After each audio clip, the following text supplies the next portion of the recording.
Okay, so we are live on Facebook, YouTube, Instagram, and TikTok. So let's get your questions in so we can address as many as we can.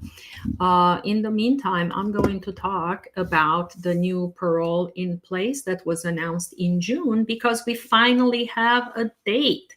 And we have a date by which we can submit the applications, and that is August 19th. So about 2 weeks from now, okay? A week from Monday. What do we need to have in order to submit that application? First things first, if you got married after the announcement in June 17th, June 14th, it will not work. So you have to have been married on that day when the parole in place was announced, and you have to show that you were in the United States for at least 10 years. So you have to show that you entered the United States prior to 10 years before. So that is June of 2014. And that is the biggest problem for people to prove, because most people, when they entered the United States without inspection, then they need to show they really stay under the radar. They try not to make a big deal. They try not to create a record, specifically because they don't want to be detained by immigration. So that creates a problem now. And in situations like this, and it happens quite a bit when these things get announced, where these individuals cannot prove that they have been already in the United States for that particular period of time. We have had several consultations with people on that, and in some cases they actually had other options that they didn't even know about. And in one case, actually, they could have been citizen a few years back. But yes, there is a process. It is not easy to show. First, you have to have, for that parole in place, any questions you guys have on family immigrations, that put them in chat. And I'm talking to people on TikTok mostly for that. And then I'll address them. But what do we need to prove? That you are legally married to a US citizen, and you were married to a US citizen before the parole in place was announced, which is June of this year. Then you entered the country illegally or without inspection, basically without admission or parole, before June 2014, and that you don't have other inadmissibility issues such as crimes that disqualify you from a green card, smuggling charges, other things that, terrorists. There are so many other categories, and most people are not in those categories, but some are. So we just need to be careful when it comes to that parole in place, and we need to make sure that, one, you qualify. Second, you can prove that you qualify, because without paper, can't happen. And it's a multi-step process. It is not a one-step process. First thing we need to do is the application for the parole in place. So we need to have all that evidence available and submit it to the government. And you want to have your application in within the first few days, few weeks, because otherwise it's going to be a significant backlog to get those approved. The sooner you file, the easier it's going to be, and the faster it's going to process. Now, when you file that petition, then hopefully it gets approved. After approval, we need to see if you had a removal order and if you didn't have a removal order. If you don't have a removal order, then the next step is a adjustment of status and filing for your green card application. If you have a removal order, then yes, we need to go through that proceeding, do either prosecutorial discretion, motion to reopen, maybe a 212 waiver. There are multiple steps that are involved before you can apply, but this is an option that people didn't have before June at all. So this is a great option, guys. If you think you qualify, make sure you reach out to us and let's see if you do. And if not, maybe you have other options, okay? Good. So on that topic, let's see. We did have one question here. Let's address it on TikTok. Let's see where it is. Oh, I don't want to make... Okay, got it. So let's see. The question says, from Kath, How can we expedite a petition for my husband's parents to come here? He is in the army. Well, Kat, first we need to determine he is in the army. Is he a US citizen or a permanent resident? I'm going to assume he is a US citizen. And he has petitioned for his parents. And I'm going to assume that the parents are not in the United States, okay? Now, if the parents are outside the United States, parole in place process doesn't apply to them. If they are already in the United States, perhaps without inspection, then the parole in place process, the military parole, would apply to them, and that is a little bit different. Now, you cannot expedite a petition for, generally speaking, for parents if everybody is an adult, okay, because there is really no valid reason for that. What would be the reason for you trying to expedite? You would be the same as everybody else. I just want my parents here. There are applications where the US citizen has terminal cancer and they are still not approving a petition to expedite because, you know, it's the government, okay? There are applications where the US citizen just claims anxiety and sometimes they get approved. So it really depends on which officer's desk your application files. It is very subjective. Remember, guys, immigration is not a right. It's a benefit and it's discretionary. What does that mean? If the officer looking at your case doesn't like it, doesn't believe your story, you're getting denied, no matter how strong your application is. Yes, can you appeal in certain cases? Yes, but not all, okay?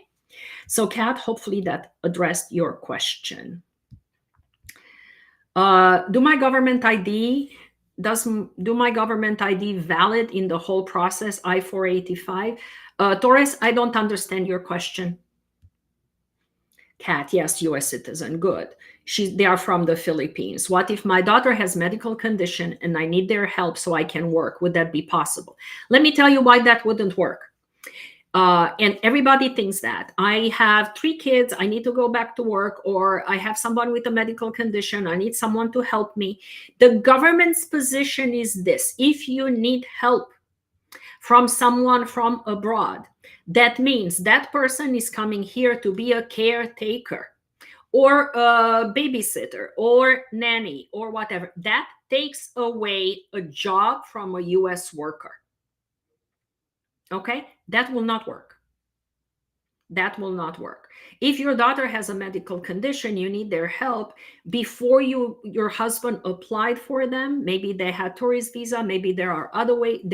There were other ways to get them into the United States. Otherwise, the wait time is horrendous and it takes as long as it takes. Okay. Now, on the good part is your husband is a US citizen. The parents are considered immediate relative.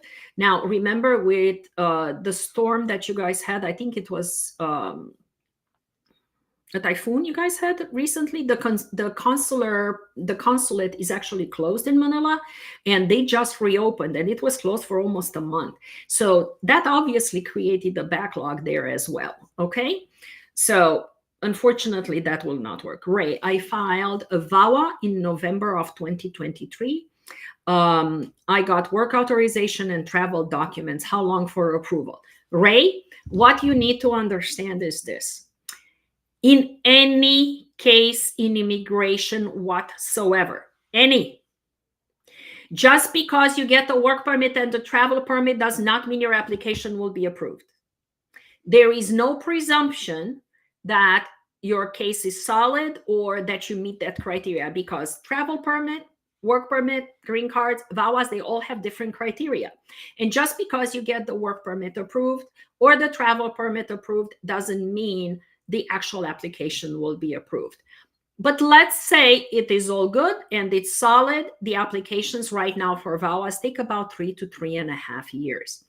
And after the VAWA application is approved, your green card may or may not be approved at the same time. We have a couple of applications where the green cards were approved on the same day. And then we have a few applications where the VAWA was approved a year ago and we are still waiting for the green card. Okay. Kat, what if my husband gets sent to a different country for his station of duty? Can we expedite? It depends. What is the country and what is the reason? Okay. Taurus, I submitted 485. I use my driver's license as supporting document. It's about to expire after 6 months. But you submitted a copy of the driver's license, not your actual driver's license. So it doesn't matter. Okay. Now, when you submitted your 485, you get a driver's license. Okay, you can get a driver's license based on your criteria. Now, I don't know under what category you filed your 485 because that would make a difference, okay?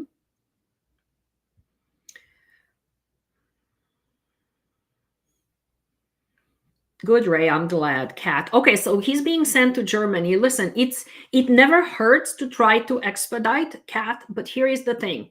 You can try to expedite. First, don't do it on your own. You're going to be denied. Second, let's say you file for expedite. Go through the JAG office if you don't have a private lawyer, okay? Third, when they decide, first thing they do, they will decide, do we want to expedite this application? Which means, do we even want to look at it? So let's say they approve the expedite. So they are saying, we are approving the expedite. We're going to look through it.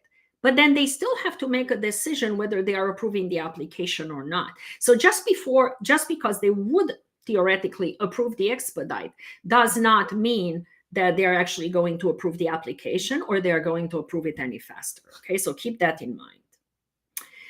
Filed AOS based on VAWA, got arrested and now out on bond, biometric next stick, what to expect.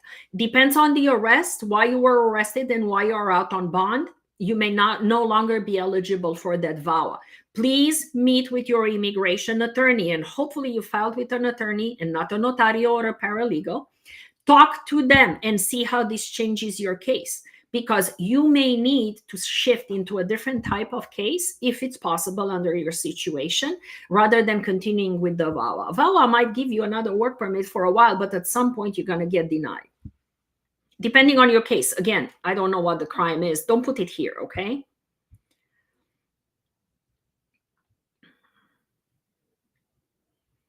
Okay, so Taurus, you've had asylum approved, and then you filed, I'm assuming you had your asylum approved since you filed the 485. Just wait for the 485 to come. The driver's license will be extended. You just go to DMV and you show that the 485 is expired, and you're going to get a new driver's license. It depends on your state. Every state is different in what they want in terms of documentation, okay? You got it, Kat. Good luck. And thank your husband for his service. How long can a U visa get approved nowadays? Nowadays, I'm sorry, but it takes about 8 years right now for a U visa. And what we have seen, sadly, lately is, even though you got the U visa certification in the beginning, in a few years, they may want to get another certification. And sometimes that's very hard to get. I mean, think about what you had to go through to get it the first time. And if they want it again, they just want to make sure you're still communicating with the law enforcement. There is still that officer there who's willing to certify for you, okay? Now let's see. Moni wants to know, would parole in place help if I have a deportation in absentia? Well, they are different things, okay? Parole in place fixes an illegal entry. And it would only help if that entry, okay, occurred before June 2014, and if you are at the same time married to a US citizen. If that is the case, parole in place might help, and you would need to reopen that deportation order and prove a very good reason why you did not show up in court. There are multiple ways to do that, but no matter how you look at it, it's going to take a long time. But yes, it might help. You might have other options. You don't necessarily need parole in place in some cases. It depends, okay? Give us a call. Guys, if you guys need individual answers, book a legal strategy session with me. My number is 954-231-4840 or 954-466-0070. Really, it's in the link on my bio. You guys can see it there. And don't go by what you see here, because the answer that I'm giving you guys here is very limited to the actual question you asked. And usually everybody thinks, oh, I have one question and I just have one question for the attorney. For me to be able to answer that one question properly with proper advice, I really need to ask you about 100 questions, okay? And it is not easy at all, okay? So obviously, this is my free advice, that it's not free advice if you book a strategy session. But you have an attorney, go talk to your attorney, okay? Seriously, if you have an attorney, all your questions should go to your attorney. If you don't, take what I'm telling you here with a grain of salt, but I'm hoping you book a legal strategy session so we can actually look at your situation and look at your case and see what we can do. Now, let's see. We got a few more questions. Alex, my son joined the Army and I'm living in another country. Can he ask for me? Yes, he can, assuming he is a U.S. citizen. And whether he's in the Army or not, frankly, it doesn't matter. He can still ask for you. Okay, Alex, have your son give us a call. Hi, an immigration judge recently terminated my removal proceeding. Yes, awesome. Should I send a letter to USCIS? Oh, if it was so simple as send a letter. What exactly are you trying to do? Did they terminate your proceeding or did they close your proceeding? It's not the same thing. Let's say you have an order from the judge saying we are terminating the proceeding. Make sure that the government did not file a new notice to appear. And when the government terminated your proceeding, they had to have had a basis for it, okay? What is your option right now to obtain residency? Okay. If your judge terminated the proceedings, did they do it on their own or did you ask them to do it? It's a lot more than that, but do not send a letter to USCIS. Don't. It will not do anything for you. Can I travel on my travel authorization? If you have one and it's for multiple entries and it's not yet expired and you don't have a removal order and you didn't pick up a crime or anything like that, generally, yes. Can I tell you to travel or not? Absolutely not, because I don't know anything about your situation. Presh, to reopen my 485 that was admin closed or file a new 485? It depends. There are advantages, plus and minuses to each. Okay. Alma, can we start the process with the lawyers right now? Which process? Are you talking about the new Biden parole in place? Okay. If so, you should have started already, and you should have started as soon as it was announced, because it takes time to build the evidence in your case. It's not as simple as filling out the form. You actually have to produce a lot of documents, okay? So please, Alma, if you don't have an attorney, give us a call, okay? Give us a call, talk to Paulina, talk to Edgar, whoever in my office, and let's get you started, okay? Because we have about 2 weeks so you can get in front of the line. After that, who knows how long it's gonna take, okay? Now, our number is in our bio, okay, Alma? I didn't go with an attorney. How would I know if it's okay to travel on travel permit? We can review your case. You give us a call. You produce to us all the documents. We review the best we can, and then we will advise you whether you should travel or not. Whether you should travel or not is one, is it necessary? Okay. Second, does it help or hurt your case? And third, should you, even if you can, should you? Okay. It's not as easy as you think. Presh, it was terminated based on my marriage to a US citizen. Good. So you already have done that. You already terminated. You already have an immigration lawyer. Talk to your immigration lawyer and have them tell you what is your next step. A letter to immigration will not do anything. How long does it take to get a green card? Anywhere from 6 weeks to about 15 years, depending on where you are, how you are, what category, and so on. Can you apply for the parole in place if you have a life ban? Yes, but why would you? If you have a live ban, permanent bar, and you are in the United States, then you might want to look into options that give you deferred action. If you might still be able to do the parole in place, go through a lot of other options, perhaps, and at the end may not obtain residency, but it might be a way for you to get a work permit and be here somewhat legally. Okay. What's the cost for the parole in place application? They haven't announced it yet, and they haven't told us yet what forms to fill out. Okay. So that is not, they usually do it the day before. Okay, so you're not going to know that until the 18th, or actually the day it starts on the 19th. Okay, but it really depends on your situation in terms of legal fees. Have a 3-year pending asylum, have been doing PTSD for over 6 months. Can I expedite case? Doctor request.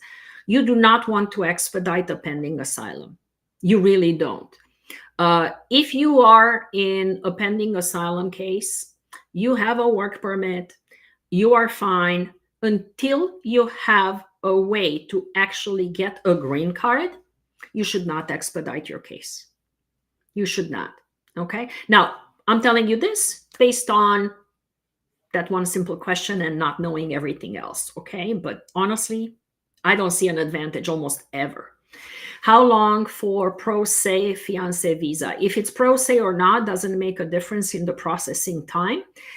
Here's the thing, guys. Everybody thinks if I hire a lawyer, it's going to go faster. Actually, no, it's not going to go any faster. You might have different options that may make it go a little bit faster for you, but whether you have an attorney or not, it's not going to make it go faster. Here's the biggest advantage you have when you're doing it with an attorney. First, if you have any questions, such as all of them here, the attorney can address them for you. Second, the attorney will make sure there are no mistakes and delays in your case.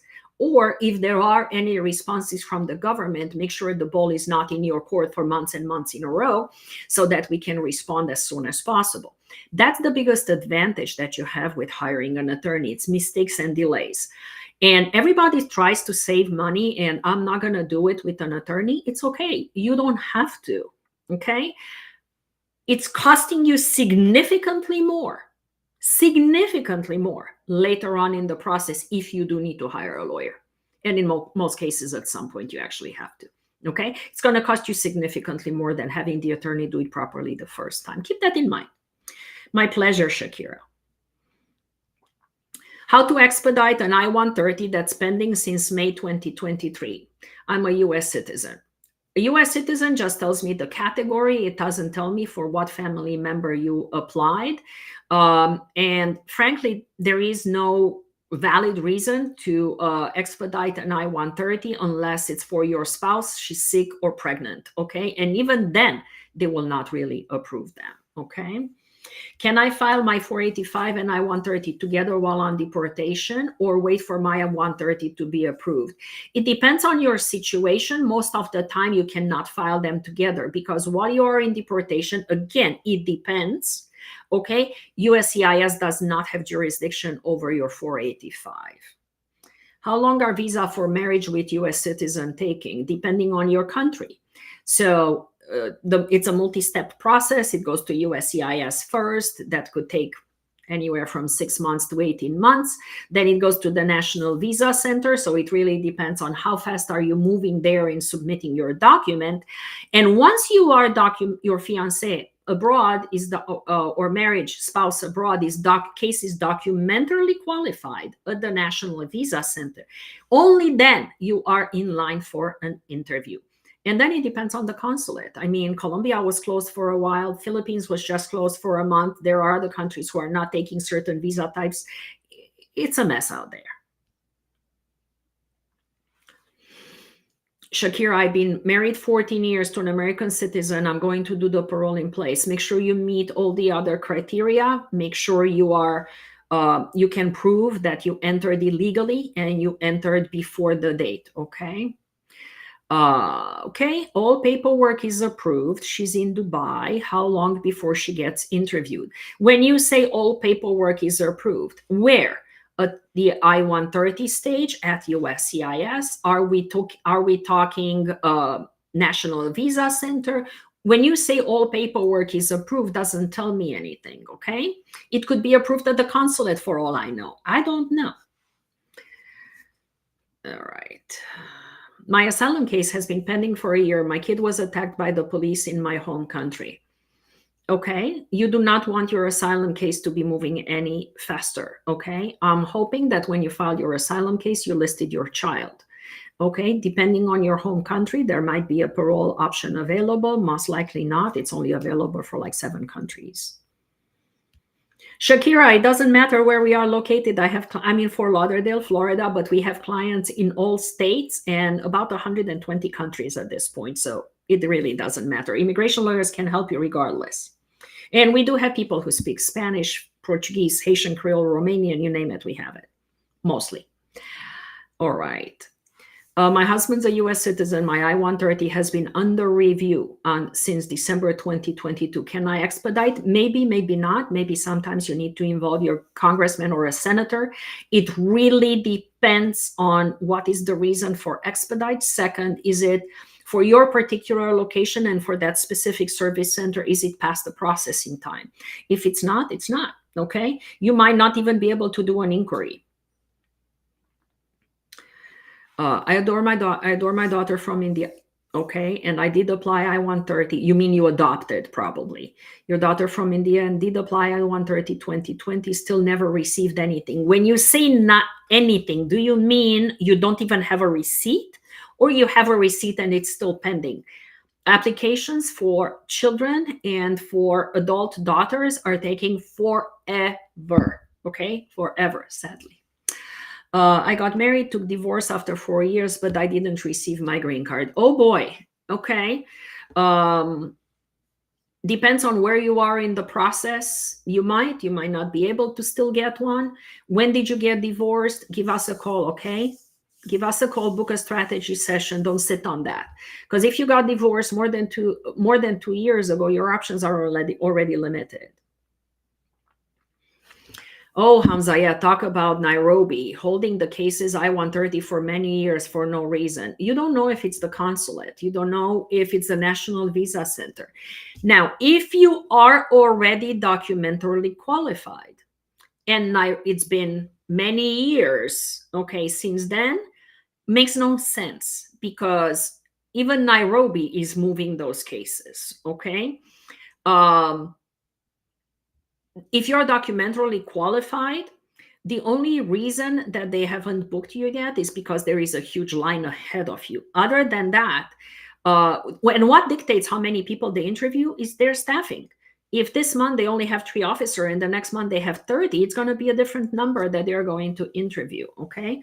And can we assume the embassy is corrupted? No. Asylum, I already addressed that. Siri, I already addressed that.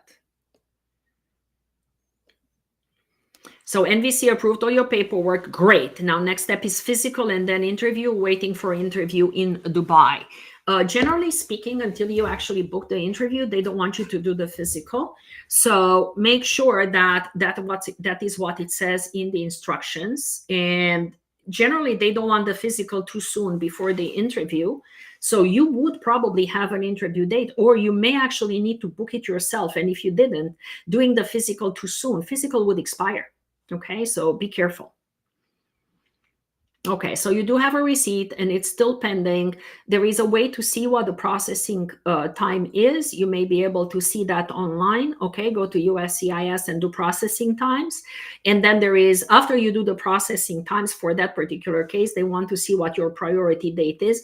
Put it there and it's going to tell you how much longer you have to wait before you can file an inquiry. Okay, all right, guys, I've been talking for 30 minutes. Time for me to go and do other things and meet with my clients. So good to see you, and we'll chat again soon. Bye.